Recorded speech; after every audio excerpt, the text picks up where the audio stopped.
Welcome back to Highly Respected. I'm your host, Scott Greer, and today we're, of course, going to have another informative and incredible episode for you guys today, so hopefully you enjoy.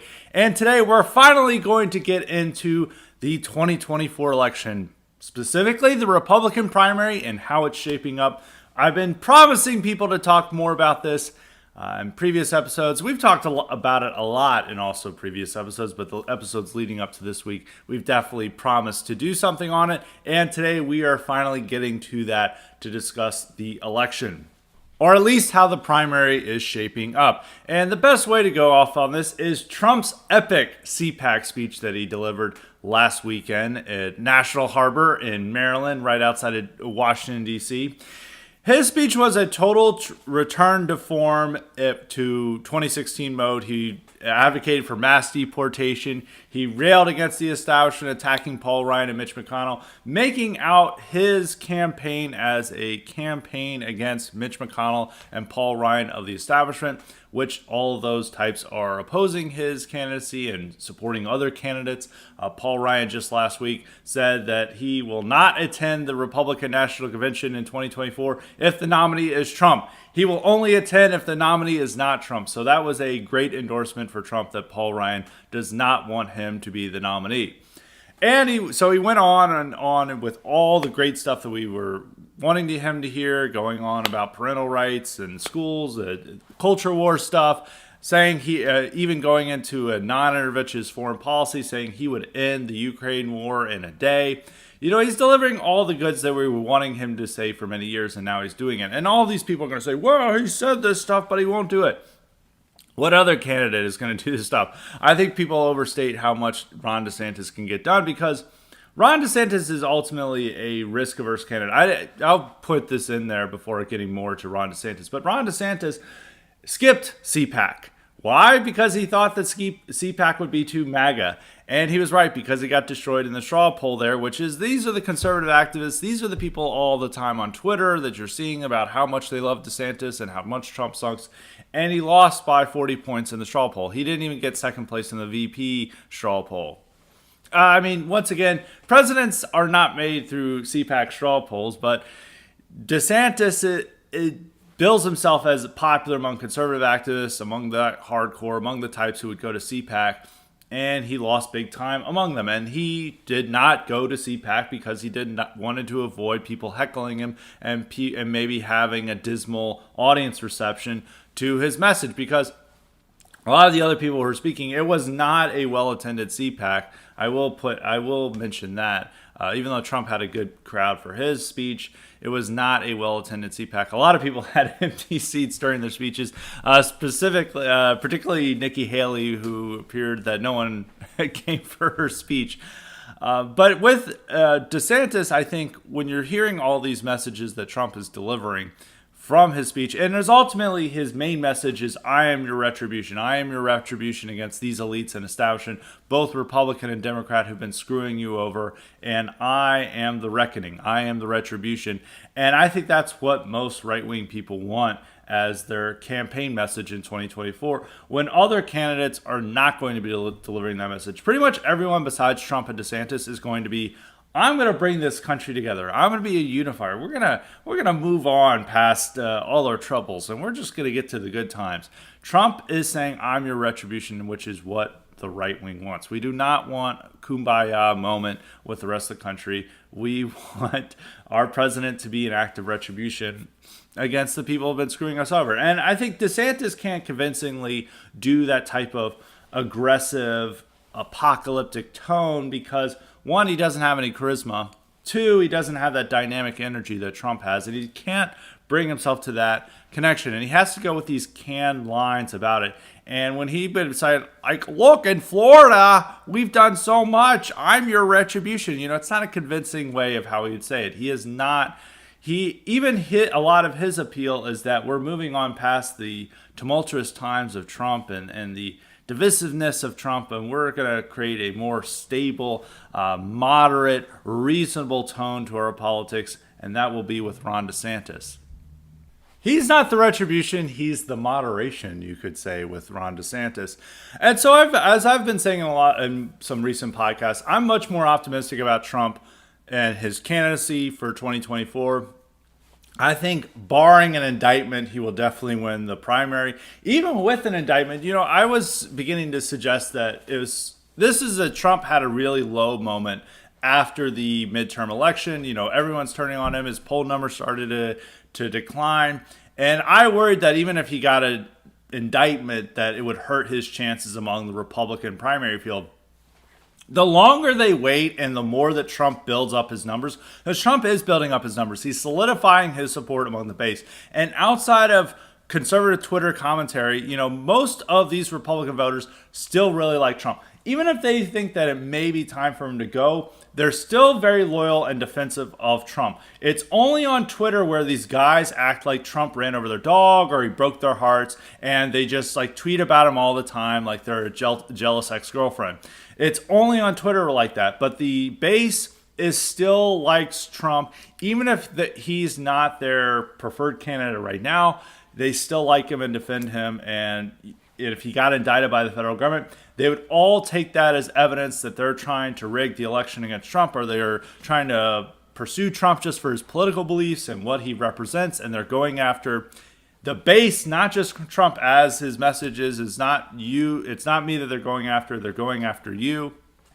They would take that to heart, and they may support him even more if he gets indicted. But even now, I'm less certain that he will be indicted due to the what they found at Biden's place and at Pence with the same type of documentation that they're not supposed to take with them. I think that this is a technicality that they have Trump with. If they want to make those charges, they do have the evidence, but it's a matter of whether they want to, and the fact that it's going to look politically improper. It's going to look improper if they only charge Trump, but they don't do anything with the president. And the president's defense is like, well, Biden willingly gave it up versus Trump didn't. That's not going to work. I think I was saying there was about a 90% chance he would get indicted. I would say it's more 50-50 now. They really want to get him on the stuff relating to January 6th and sedition. I don't think they have the evidence for that, and that's much murkier territory. I think they're going to be worried about going into that. If they did go into that territory and try to get him with those charges, that would probably even encourage more of his support, because that would just be total bullshit charges among Republicans. It would still hurt him in the general election if he got indicted, but if he doesn't get indicted, and if he gets indicted, he may drop out of the race, or something. He may have different considerations at that time. He may have mounting legal bills. There's all these things that could happen. But if he doesn't get indicted, he will win the primary, and he has a decent shot at winning the general election. I think he has this, about the same shot he had in 2020 going into 2024. And depending on the situation, the economy could tank. Biden could have more failures. They're still running Biden, and Biden clearly it looks senile. There's a lot of things that could happen between now and then that could help Trump. And I'm also optimistic because Trump is returning to that 2016 message. He's talking about he's highlighting immigration. He's talking about mass deportation. He's talking about these issues that a lot of Republicans don't want to talk about in an aggressive manner. DeSantis sometimes talks about this, but he doesn't talk about it in the red meat way to capture the emotions of the emotions of the audience and really connect with them and be so offensive that it creates all these headlines. He tries to do it in a much more reasonable manner, canned lines and that doesn't create that type of dynamic energy you need as an insurgent candidate. And as I always say, DeSantis is a risk-averse guy. He doesn't like to go into too risky a territory. He knows that it's going to be damaging to him. I think if Trump doesn't get indicted, DeSantis may not even get in the race. DeSantis is going to be one of the last people to wait around to join in. Even though this could be wrong, if he gets in the spring, that's a wrong calculation. But I feel like as a risk-averse guy, he wants to wait and see if Trump is going to get indicted, because there is a smart calculation there that's saying that if Trump gets indicted, he's going to be so, beleaguered with his legal troubles that he may just drop out. Not a bad calculation. I think that's actually a pretty smart calculation. Even though I wouldn't agree with the type of jackal mentality of waiting until he falls to jump in. I understand why a candidate wants it. DeSantis does not want a direct-on battle with Trump. I think he is definitely has worries about it. He's definitely afraid about it. And he's not a funny guy. He's canned. He's very he can be exposed as this like giant dork. And Trump and DeSantis realizes that Trump can do that, and Trump will absolutely do that. I mean, he can make fun of him wearing these heels. Everyone's like, they're cowboy boots. He's just like showing off his rural-like nature. It's like, no, these are like, high-end like boots that are like guys wear them to show that they're taller. I mean, and people were like, well, Marco Rubio wears them. It's like, yeah, because Marco Rubio wanted to make himself appear taller. And I think DeSantis might even be a little bit shorter than Rubio. I think Rubio was like 5'10", and DeSantis is 5'9". I mean, DeSantis is an athlete. He played baseball at Yale. He's a collegiate athlete, but at the same time, he is short. And, that does, politics is a lot about the schoolyard stuff. And Trump realizes that much more than all these other candidates. And Trump is just going to make fun of him for this. And people all say that, like, oh, Trump shouldn't attack him. Like, he's hurting himself with the base. And that's what all you hear on Twitter. But if you look at the polling, DeSantis' numbers are declining a little bit and Trump's numbers are increasing. And he knows this. He did this all the time in 2016. I remember when people were like, oh, we shouldn't attack Ted Cruz. He can't do that. That's a terrible mistake. Or he shouldn't attack John McCain or this stuff. He made himself the favorite because he turned Jeb Bush into his punching bag. And he loved annihilating these guys on schoolyard insults. And DeSantis is clearly very insecure about his height in a way that, it's very obvious to other people. And he has like these weird things that I think Trump would, find. Like Trump is very good at finding people's weaknesses and needling them for that. You have to be senile like Biden to like it not like really get into needling him. I mean, he was very good at this with Hillary Clinton too, needling her and really getting under her skin. And he's definitely going to do that with DeSantis. And DeSantis is smart enough to realize this, unlike other candidates. So that's just saying that DeSantis probably doesn't want a direct head-on battle. He wants to wait until Trump's weekend. Other candidates take the ire of Trump. Trump focuses on them, and Trump beats up these other candidates to ensure that they're not going to do well in the primary. And then he comes in as the knight in shining armor when Trump is indicted and considering dropping out of the race, and all these things that could happen. I think that's a calculation. But if Trump is not indicted, I would say more than 50% chance that DeSantis doesn't get in. But if DeSantis waits before he gets indicted, I think he wants to wait on an announcement, which I think will come in the spring. Well, we're already close to the spring. I mean, it is March, so it should be, I guess, by July 4th. I've been reading the news reports. I thought whether their announcement of indictment would have happened after the election or in the winter, and we're getting into the spring. We'll probably, I think by July 4th, that'll probably be when we will know whether Trump is going to get indicted or not. As if I remember looking this up, or reading about this, is that they have to indict him, well in advance of the election because they don't want to be, have the trial. Like he becomes the nominee and then they have a general election where he's on trial, or maybe even after the general election where they wait so long to have the trial, because it would be a long time, several months between the indictment and the trial, and it could be in the middle of the presidential election, which is wouldn't be good optics to say the least. So they want to get it in at a reasonable time, and I think I was seeing that they would have done it at least by the end of spring. So, but we'll give it to July 4th as when they'll possibly announce the charges. But going back to the primary and what it's going to look like, I mean, the indictment is going to affect it. But with DeSantis, yeah, I think he might not get in. I think even if he does get in, I mean, the problems with him I always speak of is that I think he's a very cautious politician, very risk averse. He doesn't have the charisma. He doesn't have the dynamic energy.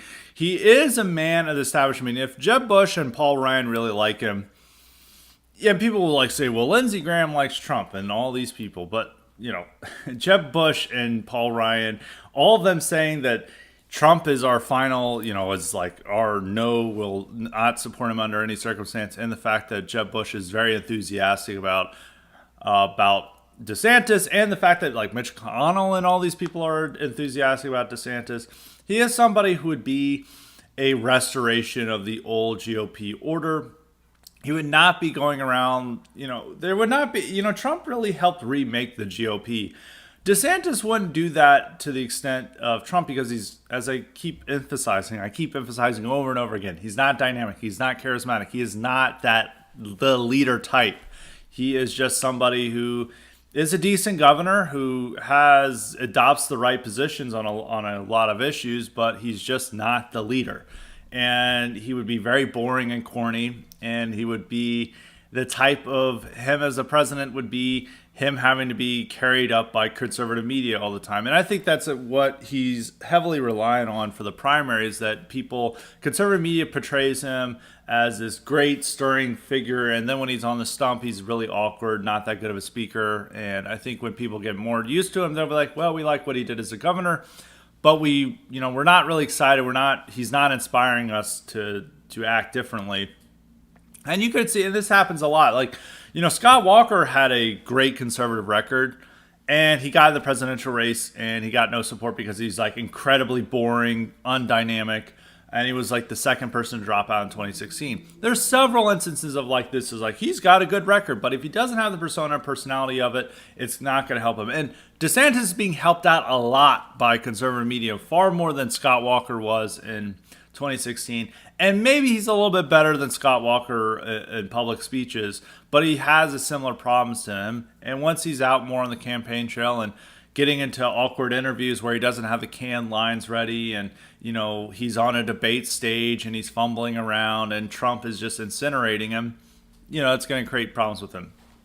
But I've talked about DeSantis a lot in past podcasts, and a lot of this is emphasizing old points, but I just want to reemphasize them again. I do find the heels that he's wearing funny, even though, it's standard male footwear. It's not quite, but he is clearly wearing these to elevate his height, even if it is not that uncommon for a man to wear that type of footwear. Now we'll talk about some of the other candidates who are in the field. I mean, there's only 2 declared candidates. Well, there's one. There's 3, actually. There's some random guy named Perry Johnson, who's a businessman of some sort. He's a millionaire. He's just like really old. Like, he looks like a seedy car dealer who just came out of retirement. I think he's at least in his mid 60s, probably he might even be in his 70s by the way he looks, and he got like plastic surgery. I have no earthly idea who this guy is. I think his message is like just standard moderate Republican. I seeing ads about him. There was a weird article written about him where he's like, he stuns them into silence, where he's like, I don't trust Putin. And it's like, did he pay for this for this news article? I don't know, but he's there. I don't think he's gonna catch on at all. But there are 2 candidates who possibly could catch. Not going to catch on, but make it onto a debate stage, and that is Nikki Haley and Vivek Ramaswamy, both Indian. And they are in the campaign race. I mean, people may say that Vivek is like Perry Johnson, but Vivek is like all over TV. A ton of popular billionaires and businessmen like this guy. He is, unfortunately, a hit among conservative audiences because they can't get enough of him. He wrote a New York Times best-selling book. I think he is somebody who could maybe make it onto the debate stage. Of course, I don't think he could win, but it's not out of the realm of possibility that he could possibly eke into the double digits in polling. Vivek, unfortunately, he has some very good things. I think out of all the people who would run, he is the most aggressive against affirmative action. And he says it in very good, pretty decent terms. He even says that it's anti-white and anti-Asian. Some terms that a lot of other Republican presidential candidates may shy away from. And he's really making that his campaign message is anti-affirmative action, both in education and in the workplace, anti-equity agenda, diversity, equity, inclusion agenda. He's conveys it in a decent way, but then you have to look at him and you realize, oh, well, this is why he's in it. And his immigration policy is about encouraging more Indians to come here. His whole immigration policy, I mean, he does say, like, we're going to end illegal immigration, but that's a baseline for Republicans. And his whole thing is, like, merit-based immigration. It's like, we need more people like my parents to come here and more great Indians to come here. And his whole immigration message is about changing the system to allow Indians to monopolize it even more. So obviously, we would not be fans of that. And even his opposition to affirmative action is about ensuring that Indians have more elite positions, is that they don't have to worry about racial quota systems getting in the way, is that they get more elite positions at universities and in these jobs sites. So that's one way to look at it, even though it would benefit a lot of our own people to have these policies. A lot of this is about benefiting his people, not our people. And so that's one thing you need to look at his campaign for. And unfortunately, it could catch on, even though people aren't going to understand the subtext of it, or the secret esoteric meaning of his campaign and how it's about supporting Indian interests. Some people will like the anti-wokeness and anti-affirmative action stuff. It is something that Trump could pick up on, him being really hard against affirmative action and being really hard against reparations. I think that those could be two issues that Trump could campaign on and really electrify the base and set him apart from the other contenders. But it'll be interesting. Ramaswamy is an interesting candidate. I do wonder how well he will do in the primary. Most chances say he's not going to go anywhere, but there could be some type of thing going on with him. I have, compared to some of these people who may try to jump in, he may have catch on with some, because he does have a pretty unique message. He is very media savvy. He's very good on TV. He's on TV a lot, most importantly. And people, all these dumb conservatives are like, hey, we got some Indian guy to say all the things we want to hear. And they'll bring him on to talk. So you could have him maybe get into the double digits. Obviously, he won't be the nominee. I don't think he would win a state, but he could maybe do well on the debate stage and maybe set himself apart there. Nikki Haley, I think, is having a lot of trouble. I don't think she's really catching on like she should, but her numbers did rise because she's actually in the presidential campaign. And that might be a thing to help her out. I think her message is just something like they took her campaigning, her agenda from like 2014 and like, let's use this again. And it's all these hokey lines. It's like, the best way to send a message is to kick them, and the best way to ensure it hurts is you're kicking them with heels, or may the best woman win. It's all these like, oh my God, it's like your fourth grade teacher who makes you like laugh at all her shitty jokes that are just terrible, and you're like, ha ha ha. You're supposed to do that with awkwardness. It's like her, but she's running as his presidential campaign. It's just like, oh my God, these lines are such terrible. But this is the type of stuff pre-Trump that they thought was really going to electrify people. Like, this gets millennial women. They know how she speaks their language. And it's like, no, this is like corny as shit what she's doing. I mean, she has the one advantage of being the one like serious non-Trump candidate to get in first. And she may start taking away support from these other candidates because they're waiting around, and people were like, well, I'm hearing Nikki speak and I like what she's saying and I don't want to vote for Trump. And so a lot of the fervent anti-Trump people, or the people who don't want to vote for Trump, may, stick with her versus other candidates who may jump in. So that may be one advantage to her, but otherwise I don't think she's really catching on it. And she's a perfect foil for Trump. Like Trump, it's really good seeing Trump lay into her and mock her and attack her. I think that's very good for his campaign to have these terrible candidates to elevate himself by. The other big news is Larry Hogan. Unfortunately, I know guys will be devastated, is not going to run. I think he's one of the few people who looked at poll numbers and realized he was never going to win. And he probably also realizes that the more people get in the field, the less likely they can coalesce around one non-Trump candidate. So he dropped out, and I guess, going to be sanctimonious somewhere else. Like, people called Ron DeSanctimonious. This guy is the real sanctimonious character. The fact that he's not jumping in may show that fewer Republicans want to get in the race. I think they're more hesitant about Trump, and they're also realize that Trump is not destroyed yet. Even though all these guys have been waiting forever to run for president, all these guys dream of it. This is their, goal in life. So they'll just jump in no matter how unrealistic their chances of winning are. It's like Chris Christie entertaining a shot at this campaign. It's like Chris Christie's like political star has long been dead. And it's not reviving. But even he's considering it. But the fact that Hogan is not getting in may indicate that other potential contenders might not get in. Now, people are definitely going to get in. Pence, Pompeo. Definitely those two. They're getting in. They're definitely getting in. I mean, this is their time. They're jumping in. I don't think that there's... And Pompeo went on a whole, he's attacking Trump, much harder than the other candidates. The funny thing is, Vivek and Nikki can only subtweet Trump. And Vivek doesn't even want to subtweet Trump. He was supposed to have a very mild swipe at Trump, saying that he's a little bit too divisive during his CPAC speech. There's that Vivek's CPAC speech. But Vivek took it out, showing how they don't want a direct-on challenge with Trump. And Nikki Haley, even though Trump is mocking her and attacking her, she's only, using, roundabout ways to attack him.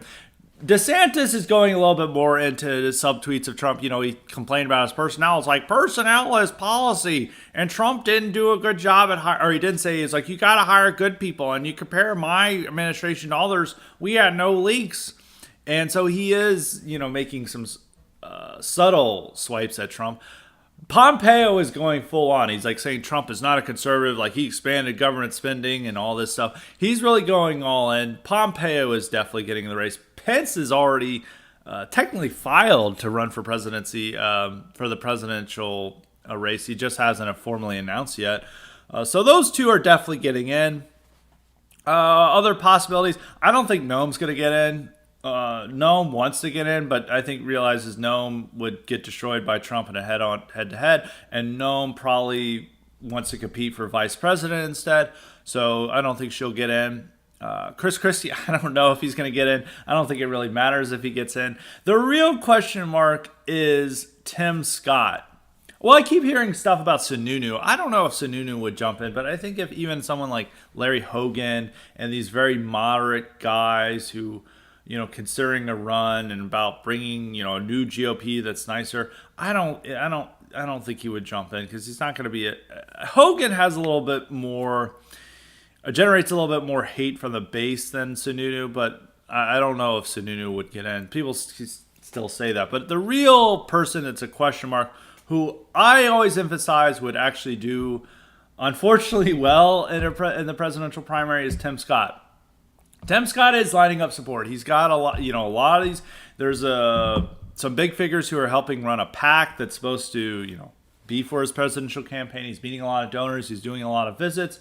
He is not polling that well, but I think that would definitely change if he announces. I mean, even if Nikki Haley got somewhat of a bump from announcing, Tim Scott would definitely get a bump from announcing. I don't think people have realized that, have gotten into their heads that Tim Scott is a presidential candidate. But if he formally announced, he unfortunately would get a sizable amount of support. But I don't know if Tim Scott wants to get into the race because he, like DeSantis, is risk averse. He doesn't want to risk a head-to-head battle with Trump, as nobody really does except for Pompeo, I guess, which Pompeo is not going to win that battle, and maybe some of these other minor candidates getting in. But with Tim Scott, he would be a serious candidate in the race. I do think he would cut into a big chunk of that non-Trump voters, or the people who don't want to vote for Trump. And he would not win in a Trump field, but he would, generate a lot of support. And if Trump was not in the field, if he dropped out for the indictment, unfortunately, I think Tim Scott could possibly emerge as the front runner in that race. But I don't know if Tim Scott wants to run against Trump. I don't know. He may be hesitant about that. He's also, looking to become vice president, but Trump would probably wouldn't pick him because Trump knows that he's disloyal and didn't even stand with Trump for the basic of when Trump got raided during the FBI. Tim Scott defended the raid, so I don't think, and Trump probably noticed that, so I don't think Tim Scott is on good terms with Trump. That's good news. I don't think Trump's going to pick him as vice president. Trump is likely to pick a minority or a woman. I don't think he's going to pick a minority because there's no minority for him to pick. He is definitely not going to pick Nikki Haley, and anyone who chooses to run against him, he's going to have a grievance against. So that's a good thing to keep in mind. And that's something that Kristi Noem is thinking right now. It's going to be a woman. 3 most likely women candidates are Kari Lake, Elise Stefanik, and Kristi Noem. Who he would pick of that bunch and who would be better, that's a topic for another day. But those are the 3 most likely who he would pick. Maybe Marsha Blackburn would throw in that list. I don't know. It's most likely going to be a woman. I think the best one would be Kari Lake, but her loss in the gubernatorial race may make him reconsider. I don't know. But that's a topic for another day. I think the real thing to conclude is that despite all the other candidates that are out there for Republicans, Trump is still the best bet. Trump is the one guy running on a message closest to the dissident right. He is also the one disruptive force in American politics. He is the one force for change. And he has that dynamic character and the charisma to electrify that base and to push the party in a more America First direction. DeSantis does good things. DeSantis does not have the personality to do these things. DeSantis is also risk averse and is not going to take on issues in the way that Trump, or bring attention to controversial issues in a way that Trump would. Trump will highlight anti-white racism, as he's been doing in stump speeches prior to his announcement, and I think he's going to return to. Trump also has the possibility to harangue against reparations and other matters. Now you might say, it's like, well, policy, blah, blah, blah. It's easier to do these things when you're a state governor versus a president. DeSantis would have all the same problems as Trump, from bad personnel decisions, especially because he would be relying much more on the establishment than Trump would. The personnel problems would not be as big of an issue this time around because he's got people setting this up. He knows not to trust the establishment. He's been more informed about this. He's got people who are going to staff it better. The personnel is not going to be as much of a problem as it was in the first term. I can guarantee you that. And any personnel problems that you may complain about Trump, if they're either going to be worse or the same. Actually, I would say they would all likely be worse, but it could be slightly worse, like of DeSantis, versus much worse of someone like Nikki Haley. So that shouldn't even be worried about that, because you're basically saying, well, Trump didn't pick the right people. I'm going to go with somebody who's going to pick slightly worse people for personnel versus Trump in the first term. Regardless of that qualm and other qualms, Trump is the dissident right guy. He is the nationalist guy. He is the one who's going to elevate our cause the most. All other candidates represent a restoration of the old guard. Even Ron DeSantis. Ron DeSantis is less of a restoration of the old guard versus Tim Scott and Nikki Haley, but that's still what he represents. Our ideas would still be out there and still be relevant in a DeSantis administration, but less so than Trump. Trump allows for more opportunities to emerge, to push our agenda forward and push our ideas out into the public, much more so than the other candidates who really want to restore the Republican Party to the way it was in the pre-Trump era. DeSantis takes a lot of elements from the Trumpist era and Trumpism and nationalism, but the spiritual core of it, the core of it, would be that old guard GOP pre-Trump. Trump is not representative of that. He is representing a new party that he is the only one capable of pushing the party in that direction and creating it through his energies. Yes, he has many faults. Yes, he had many failures in his own administration, but he is still the leader. He is still the best guy to run for president, and I am more convinced of that now. And we're still willing to criticize him. I did a podcast episode in December when it appeared that Trump was not really running a presidential campaign, and he was very laggard, and it wasn't generating a lot of energy, but now it appears he's going on the correct course, and he just needs to return back to Twitter and Facebook and get his message out there more. And I am more confident and optimistic about Trump now than I was back in December. And so we just need him to carry that message that he delivered at CPAC on forward and make the party better and be the presidential nominee. I wouldn't say it's not going to be the end of the world if DeSantis is the presidential nominee, but I don't think DeSantis would beat Trump in a head-to-head match. The only way DeSantis would win is if Trump is out of the race. That's the same with any other candidate. But I'm also less confident that DeSantis would win without Trump in the race. And the worst scenario is if Tim Scott becomes the presidential nominee. I don't think Nikki Haley would ever become the presidential nominee, but I do think that there is a possibility that Tim Scott would. And that would be terrible. But that's we'll cross that bridge when he announces. We'll discuss that more of what would a Republican Party be like when he announces, or if he ever announces. That could be, it could be a good sign if he doesn't announce. So we will continue on to this topic for many more months because, we're nearly 2 years out from the presidential election. So we've got a long time to discuss this, and we will keep following this story. Now on to another topic, and this is going to be a white pill. A lot of people have been saying, I've been delivering too much black pills lately, and so maybe in response to that, I need to offer some positive news or a positive development that's occurring. And I think it's and this development I'm going to talk about is Republican state governments really going after trans agenda stuff. Which, if you looked at this, how they were interacting, this has been a big issue for Republicans for a while now. But if you look at what they were doing in maybe 2021 or even last year, they were hesitant to go into this issue. But now 26 states are addressing this issue, and that is trans surgeries or trans treatment, whatever you want to call it, for kids or for minors. And several states now want to ban it. I believe it is 5 states that have already banned the practice or elements of it, maybe even 6.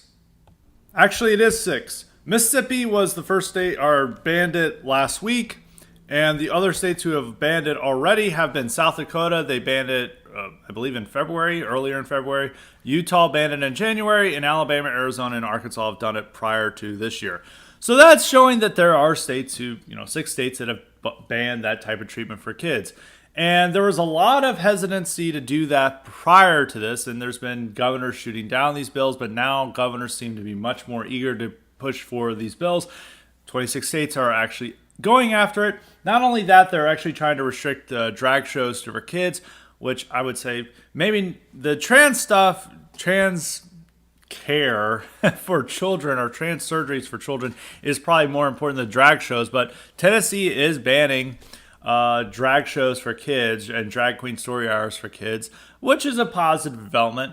And so a lot of these Republican states, and there's a lot of people living in them, if Texas, Tennessee, Georgia, I don't know if Georgia can do it, but maybe Florida and all these other states do that. That's like a serious pushback. That is a serious positive development that's going to ensure that these kids are not ruining their lives through gender reassignment surgery when they're 13 or what have you, or taking those type of pills, those hormonal pills. They're not going to be able to do that in a lot of red states. And that's like a positive development. And not only that, that can lead to, the Supreme Court of course these will be illegally challenged, but if the Supreme Court rules in favor of these bills, that's going to encourage more of these states to adopt those type of bills, and it will create a restraining effect on the trans agenda. And so this is a positive development. I was a little bit worried that the Republicans could actually do this years before. I'd see them, make a big fuss, and then they just stick to women's sports, protecting women's sports, which is not a popular, it's not an important issue to most people. But now they're really taking on a really substantial side of this, and they are having some effects. 6 states passing those bills, and more states are going to follow. You may end up with, by the end of the year, maybe a dozen states that have these bills on the books. And that would be a very positive development. And I think this is even more effective bans than the ban on critical race theory, because the critical race theory, when they would pass these bans, they'd be so ambiguously worded that these teachers would figure out ways to keep pushing that type of agenda in their classroom and in their training and their indoctrination and all that. But when you spell out these specific types of surgery and treatments are no longer allowed in our state, that's a very clear-cut ban that they can't get around. They have to go to another state. But maybe say the whole Southeast, bans it. They'd have to travel very far distances to do that. But I think if the Supreme Court rules in favor, that's a huge victory for us. So I've always said that the trans stuff, it has the potential to be a somewhat of a passing fad. Like, these people are always going to be around. But for the promotion to it for kids and others, the great prevalence of it, I think that it may not be as prevalent now or prevalent by the end of the decade as it is now. And that could be due to the fact of policy changes, of them making it much harder to obtain these drugs and obtain these surgeries for kids, or even for adults, not paying for it, or ensuring that it's not covered by a lot of health insurance plans. There's a lot of things that they can do to make this to restrict its prevalence in our society and restrict its spread. And I think Republicans are finally taking a stand on it, at least on the state level. So that's something, the heartening moment that's saying that, and this is actually showing the way of using normal politics, is that the people who are achieving these ends, using the normal political process of putting pressure on their state legislators, telling them like, we want this done, and highlighting this issue through media and through propaganda and getting that message out there. And now it's actually having a real world effect.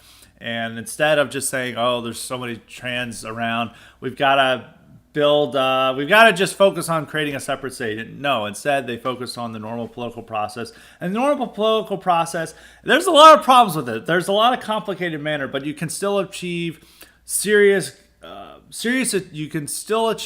positive developments by going through that, as we can see this. I mean, it's much better that these states are banning it than no states are banning it. And then you can say, well, we need to make the conditions worse. It's like, no, people would just accept those conditions. Majority of people would just accept those conditions. You have to make it so that they can seem to solve these issues. And if they're given the opportunity to solve these issues, or if they're given a concrete plan to solve these things, they will adopt that and want their states to emulate that model. And so these states like Mississippi and others are paving the path forward for people to follow. And I think that's a positive development. So don't let people say that I'm just all doom and gloom and, oh, this isn't going to work, and me criticizing it. There's just a lot of stupidity I see, and I want to correct it. But there's still a lot of positive things that are going on, or positive developments. I wouldn't have seen Republicans do this or try to ban those type of surgeries 3 or 4 years ago, and now they are. So they are moving in a positive direction on that subject. On the next topic will be the lab leak theory, which now is being accepted by the government, as the government is saying that the lab leak theory is likely the true source of COVID. And even though it was labeled a conspiracy theory back in 2020 and even for most of 2021, now it's the accepted theory for how the COVID got out was lab leak. And so you're seeing this, I mean, not to dwell on the subject too much, but I find the more interesting thing is like, what changed? Some people may say, they now have the evidence. And I don't think that's the case. I think there's a bigger issue of how the establishment has switched to anti-China mode, and how the establishment, both like the globalist American empire and how it sets itself up against China. One thing that Trump did change about politics, and two directions actually, but the one we'll focus on, is he made the American political mainstream much more anti-China, even though people would defend China when Trump was president, just to spite Trump or just to push back against Trump's racism. The second thing is that he also made America much more protectionist or economically nationalist in the policies that it wants to pursue. Pretty much most candidates are now, both sides on the aisle are much more in favor of tariffs than they were before, and also this message of Buy American, that even Joe Biden now adopts, and was a heavy part of his State of the Union address a few weeks ago. That is now a part of the American mainstream, and even though no one gets to give credit to Trump for this, Trump is responsible for this. But a lot of the economic nationalism or protectionism and the support for tariffs is directed against China. And China is the enemy of everyone in America, I would say. I'm not even saying that sarcastically. I do actually see China as a legitimate enemy, but that is shared by also liberals and conservatives and even people like us and people on the dissident right alike.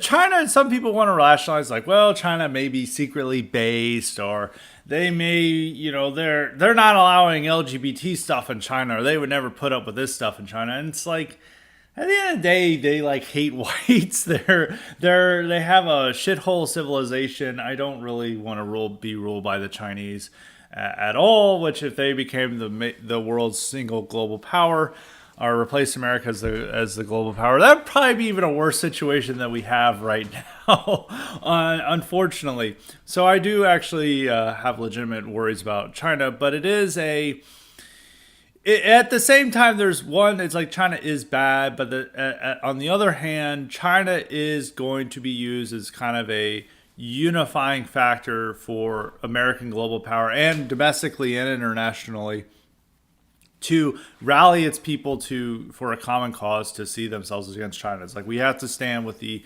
globalist American empire because we are in a battle with China. And that's why they now are fine with the lab leak theory, is that they want to blame China for COVID, because they want to undermine global support for China. They want to make our own people hate China. Which for I have no problem with making our own people hate China, but I'm just saying and for all these reasons that they want to, put the albatross of COVID around the neck of China and make them wear it and make them held responsible for that.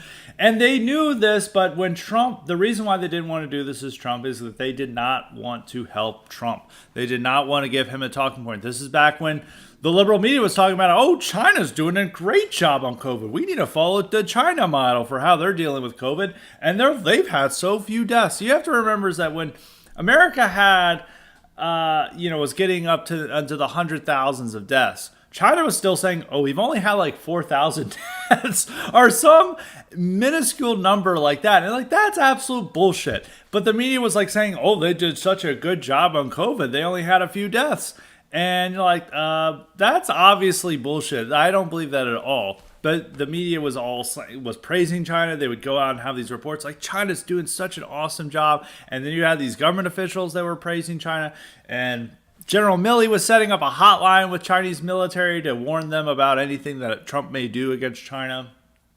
And they were all warning that if we call this the China virus or the Wuhan virus, we're going to encourage so much racism towards the innocent Asian Americans, and we can't do that. And now all that's been swept aside because Trump's no longer in office. They no longer have to worry about Trump having sole ownership of anti-China rhetoric, and they're able to just say, now everyone is able to indulge in this anti-China rhetoric. Because, the military establishment, the national security state is very hostile to China. They see them as the main enemy of America. They see Russia as an enemy as well, but they see China as the main enemy, and they've always seen them as a threat. And they've just feel that the position was made uncomfortable for them due to Trump raising interest in that issue.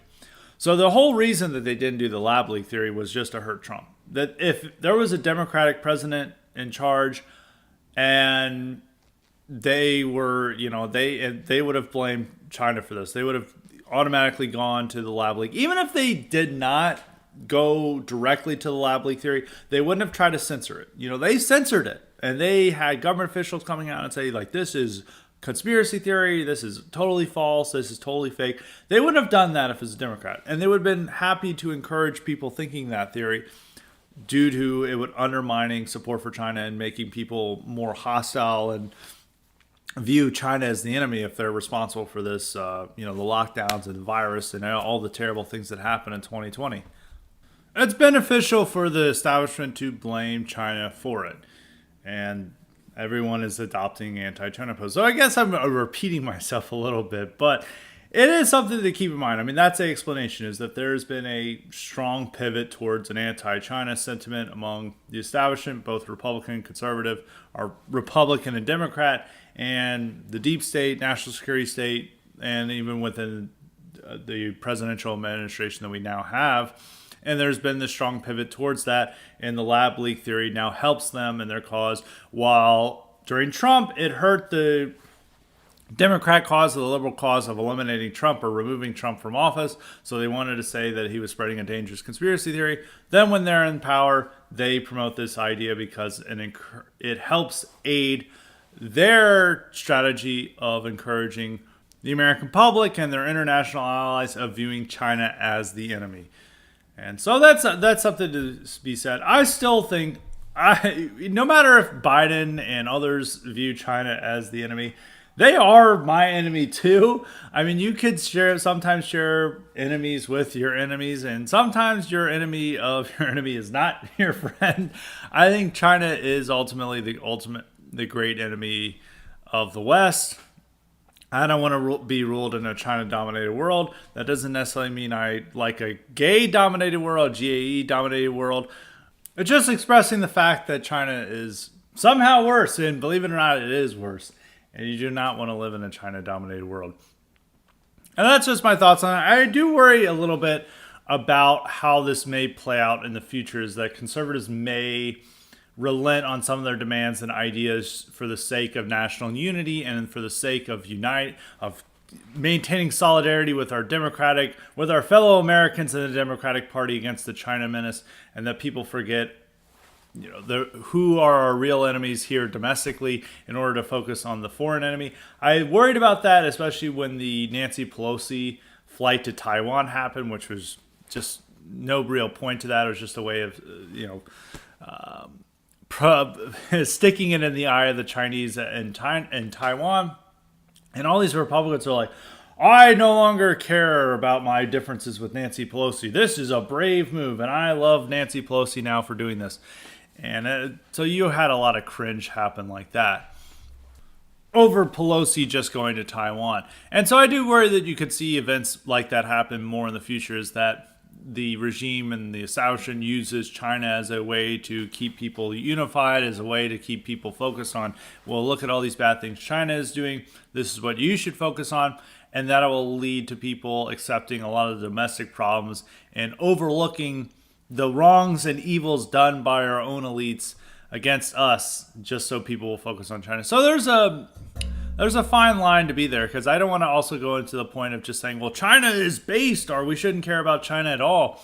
We actually do need to care about China, but we shouldn't allow the establishment to exploit that healthy hostility or healthy skepticism of the Chinese and worries about them gaining more power to be exploited by the establishment to ensure that we no longer care about our dispossession here in America. So that's the one thing you need to keep in touch on. So that's it for the normal topics. We're now going to go to the Cognitive Elite questions, as everyone loves the Cognitive Elite questions. As a reminder, you too can get the power to ask me questions or suggest guests and topics if you sign up for the Cognitive Elite option at Highly Respected Substack. And that's at highly-respected.substack.com. And make sure to sign up for the free subscriptions to get all the great columns that come at you every week. And make sure to sign up for the IQ supplements as well if you want to up your IQ and get a more intelligent view of American history and politics by signing up for the IQ supplements while you're there. And if you want to be a superstar, do the Cognitive Elite question, where you get to ask brilliant questions of me and suggest guests and topics. The first question comes from New England Refugee. He asks if I've ever about my opinion of Anthony Cumia. Anthony Cumia was a famous shock jock who said a little bit too much offensive things, and he got canceled. And now he's on Compound Media's network, which is Gavin McInnes's thing. So he's able to go and do jokes. And he's like a very funny guy, makes a lot of jokes. And he asked, New England Refugee was asking me, what overall is the role of humor in bringing people to see our ideas, and can we go too far? Well, I don't know. I'm not quite sure what he means about going too far, or maybe it may be too offensive of jokes. I actually think humor plays a major role in getting into people's on our side. I think a lot of people have gotten into the dissident right through internet circles is because we're the originators of so many memes and so many of the lingo and humor online. Pretty much every meme you see originated with the far right. It was done to mock like leftists or what have you. I mean, if you look at Chud Jack, Soy Jack, the Giga Chad, the Virgin vs. Chad meme, all this stuff, like the bell curve meme, all this stuff comes from the far right. And now the left exploits it to make stupid arguments and other things. Our mainstream conservatives use it to make stupid arguments. But the list is endless, like NPC, even Snowflake and all that stuff, even though Snowflake is a long, old meme. Red Pill, Based, all this thing. Hopefully Key, maybe Magic, American, maybe Cole, KOL, kicking out loud. But people have adopted a lot of that stuff as like a humor and lighthearted touch has made a lot of our ideas, which people see as like evil and dangerous and something you can't say in public, but putting it in a humorous way introduces these ideas to a larger public. Anthony Camilla is one example. Sam Hyde is a really great example of people who have gotten into this stuff and they're like, well, this guy's really funny, but they say he's into dangerous ideas. And look at all the stuff that he's making fun of. Like, I actually agree with a lot of that funny stuff that he's making fun of. And you do need a humorous element to yourself because, as I say, there's the public perception of our ideas is like the most evil thing you can believe. And you really have to approach it with like, actually, here's all these jokes.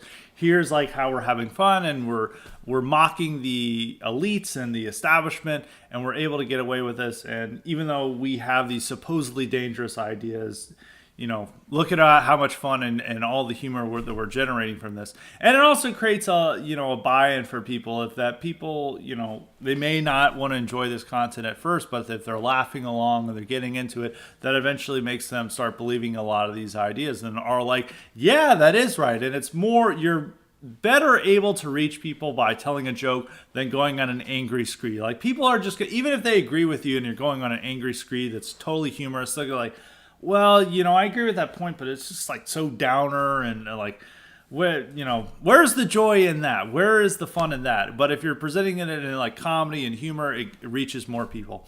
So many of these people, I mean, imagine if Sam Hyde had just done angry rants and stuff. Like he wouldn't have gotten far at all.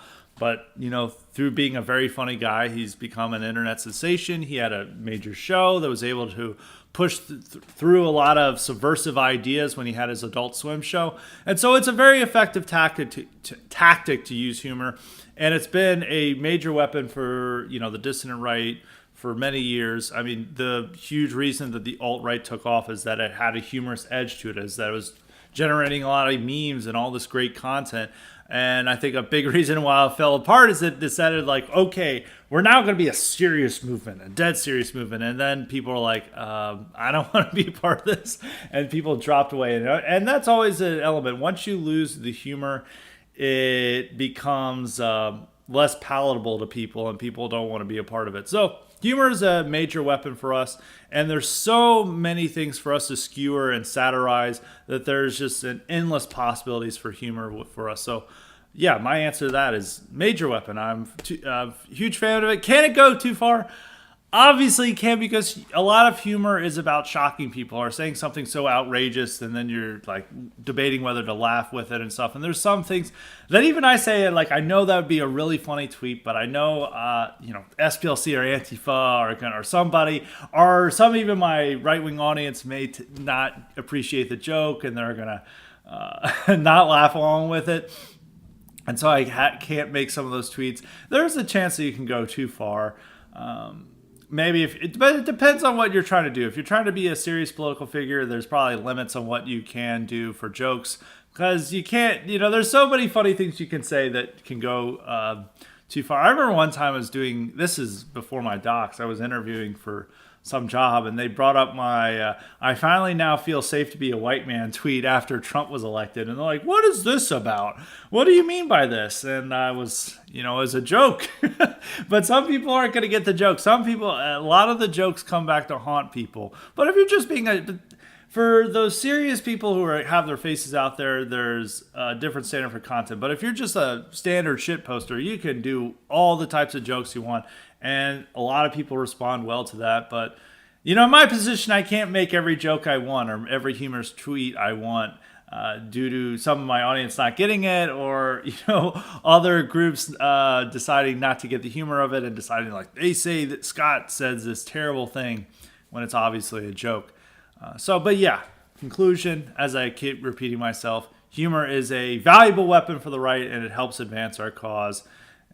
As you can see in the example of Sam Hyde and numerous others. The second question comes from our good friend Jay, who always makes sure to get his question in, and that could be for anyone. If we had all these people, you can ask as many questions as you want if you just submit the question to the highly respected format that we have for the Cotton Elite. And Jay is asking about the question of formalization, and particularly with liberal power. And Jay in his question linked to an Aaron McIntyre tweet that Aaron appeared to have deleted. So I don't know what the specific thing is, but he was saying, like, was trying more to get at this. I I guess R.M. McIntyre had a hot take there, but we can't see what he tweeted. And he said that it's frustrating that liberals seem to be able to act as if they are not in control of all institutions, culture, and media. Why can't we make them own this fact? Well, that's a good question. It is one of the funny things is they always like to act as insurrectionists, is that there is some secret oppressive force out there, whether it's white supremacy or Christian patriarchy or what have you. They always say that they're rebels against this, and it would violate their sense of self, that their self-awareness or their self-portrayal, if they had to confront that they're the establishment. I don't think that they would be as distraught to know that they're the establishment, or how effective it would be to make them own the fact that they're the establishment. Because in some ways, it's a little bit of a self-own of us. It's like when we say this, even though it is stating the fact, it's saying that they're in control of all the institutions and the culture and the media, and this is why they're able to get away with so many things and able to impose their vision on the rest of society. But I'm actually going to take it back. It's not a self-own to say that, because I say that all the time. So I can't say I'm self-owning. It's just this acknowledgement of fact. I just don't think that if you make them own that they are no longer going to say, well, I guess that makes conservatism as the new counterculture, or conservatism as the new punk. So I don't think that they would. How would we ever make them own that? I mean, just stating the fact that they do. They don't really have a counter argument to that. I mean, they just have to say, well, whatever, we're going to still pretend to be rebels. And this is very much an understanding of a lot of the liberal attitude. And some of them actually do feel that they are rebels, like the hick lib phenomenon. These guys are living in predominantly conservative areas, and everyone around them is a Trump voter and has values that these people hate, but they talk in a Southern accent, and then they rail against all their neighbors. And so being the hick lib out in the rural America would make you feel like you're a rebel, because the rest of your peers and the people around you are very conservative, and thus you having liberal views would make you feel like a liberal, but as a part of the general nation, you would be a part of the dominant core. But a big reason why they're able to cling to this is through media and culture and how they present themselves. I mean, they'll make a new movie about brave resistance to segregation, or the Nazis, or some other racist form of control or patriarchy, or these movies about innocent blacks being hunted down by evil white supremacist killers, or monsters like Get Out or something of the sort. So they are able to imagine that they live in this white supremacist society through the media that they enjoy, and they're able to still see themselves as rebels of that. And I don't know. I don't think that this is something peculiar to American liberals. I think this is something emblematic of all of American society, because even conservatives like to see themselves as rebels now, and they want to see themselves as these great individuals who are being constrained by the nanny state or some other larger force, and they're breaking free through their politics. And both liberals and conservatives have this mentality. I mean, I was talking about this Slate article on Yellowstone that I cited in and I drew attention to it on a Twitter, and I cited it in one of my articles from last week on how we technically have we're living in a polarized country, but we still have a very homogenous culture. And the author points out this is not that revelatory of a fact, but it's something interesting to point out. How both sides have a conception of negative liberty, is that they're trying to free themselves from the constraints of some dominant force that they feel that they need to break away from. And both the difference is what leftists and conservatives view as this force they're breaking away from. And the author says that for lefties like myself, freedom primarily means freedom from things like intolerance, bigotry, economic inequality, and reproductive coercion. And you see this all the time in lefty media, from Handmaid's Tale, things like that. They're all rebels against this upcoming Christian theocracy that's supposed to come at any time. And for conservatives, when they hear the negative liberty, it means freedom from religious censure, compelled speech, the threat of crime, and being made to share resources with outsiders. I guess that would be more a wealth redistribution, I would say, rather than sharing resources with outsiders. They view taxes and big government and those types of things as the larger constraining forces, while for leftists, it's white supremacy and Christian patriarchy. And both sides like to present themselves as rebels against these larger social forces. I mean, the difference is that conservatives have a point in saying that they're rebels because the entire culture, even culture that is aimed at conservatives, still has lefty themes. And if you look at what the messages are promoted by our government and elsewhere, it's all very much in line with leftism. You know, it's hard to say what liberals are revolting against. They're revolting against boomers and other people who don't really have power in our society. It's the same with like Antifa. It's like Antifa never rallies against, never riots against actual authority. They only riot and rally against, some like white nationalist conference coming. Or police officers. Even though police officers would have authority, the police officers are a much despised element within our society, are by correct elites, even though we obviously need police. A lot of our elites promote anti-cop, anti-police messaging because of Black Lives Matter and other things. So it would be hard to make liberals own this fact. They're never going to own this fact, but I think drawing attention to it and just speaking truth will make people on the fence and our own side realize that they are the dominant force in our society. They are the boss, or maybe not the boss is the way to say this, but they are the establishment. They are the institutions. And conservatives and right-wingers are the rebels. So that's an interesting dynamic we have. It's an inversion of what both of the sides want to see. And some even conservatives, or at least back in my day, some conservatives would be like, we're the elite, we're the establishment. I think most conservatives realize that that's no longer the case. Some of the people during Occupy Wall Street would be like, we're the 1% against the 99% that was being declared by the Occupy Wall Street. That's no longer the case for the right. I think they mostly acknowledge that by adopting your views, you are a rebel against the prevailing order. And so you just got to keep stating it and stating the truth, and they'll probably never own it because everybody in our society wants to see themselves. Most people in our society, I would say, want to see themselves as the rebel. That's why we always have all our television heroes are outlaws, and people make their own rules and break free from the constraints of a collectivist society or these things that they don't like being around them, these dominant prevailing forces. And that's a very common cultural trope in America. And so that's why the left keeps deluding themselves into believing that they are the rebels. So that is it for this Highly Respected. It's a little bit shorter than usual, but I hope you guys enjoyed it. We're going to have another terrific IQ supplement later this week, along with some great Highly Respected columns on highlyrespected.substack.com. So be on the lookout for that. So until next time, stay respected.